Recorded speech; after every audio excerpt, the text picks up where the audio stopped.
Hello everybody, this is Money Mom. Welcome back to the channel. Today I wanted to talk to you guys about 6 ways our budget has changed in the last 6 months. Let's get started.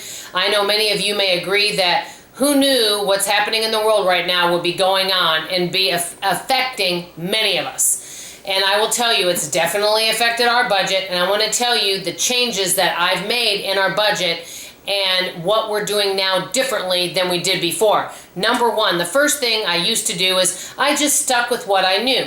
I became complacent. I did the same type of work all the time. And yes, I'd look for little ways to make money here or there, but I wasn't constantly searching for other income opportunities. I basically stayed stagnant. Now, number one of the things I'm doing is looking for new ways to build skills so that I am able to take on more work opportunities in case one of my wells dries up. And I feel that that is important for many of us to do. So basically learning new skills. An example is I'm now doing virtual demos, and I had to learn how to use the app and learn how to do that. I also took a test on how to do wine demos. We're not actually, and I did this for a short time, but now we're not passing out wine.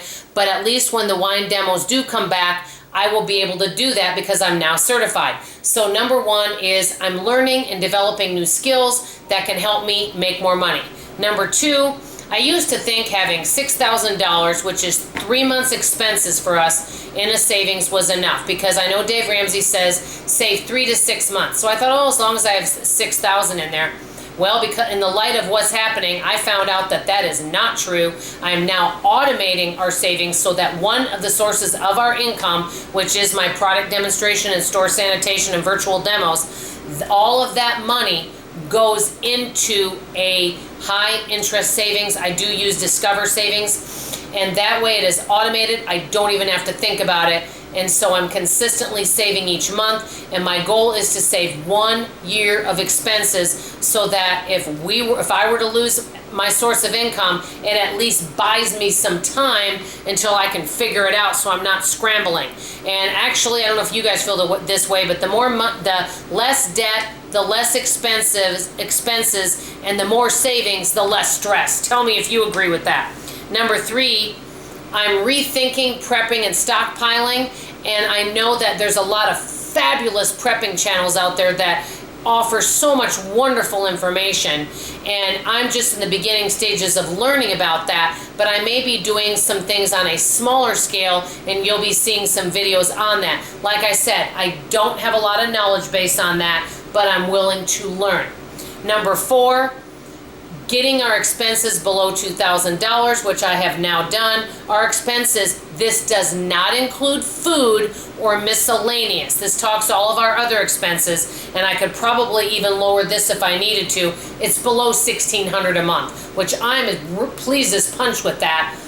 The reason I didn't add food in there is because the food budget and miscellaneous, you can really basically choose what you want to do with that. You can always lower that area. That's the one area that you can really save money, is on your food and miscellaneous spending. So right now we can live off less than $1,600 a month. That's without the food. And if we wanted to go do a $300 food budget a month and a $50 miscellaneous, we probably could do that, but it would take a lot of planning. Number 5, unfortunately, putting off home updates for right now unless it's a need. The next thing on our agenda is foundation repair, because that is definitely a need, and so that will be the next thing. After that, I'm not sure, but we want to stick with what we really need the most. So putting off anything such as new furniture, even though it would be lovely, building that savings, developing new skills, making sure to stay debt-free, and taking care of repairs that are needs is priority. Last but not least, and this one you're going to be surprised with, is replace electronics that are getting older. And I'm going to give you an example. When this thing started in March, and most of all my scheduling got set aside, we didn't know whether it was coming back. That 65 to 70% of my income, I'm going to say 65, that's a big chunk. That being said, I didn't know what was happening, so I started looking for work-at-home opportunities. Well, guess what? They all required a Windows 10 computer. At the time, I had a Windows 7 computer. So I was not eligible for a lot of that work.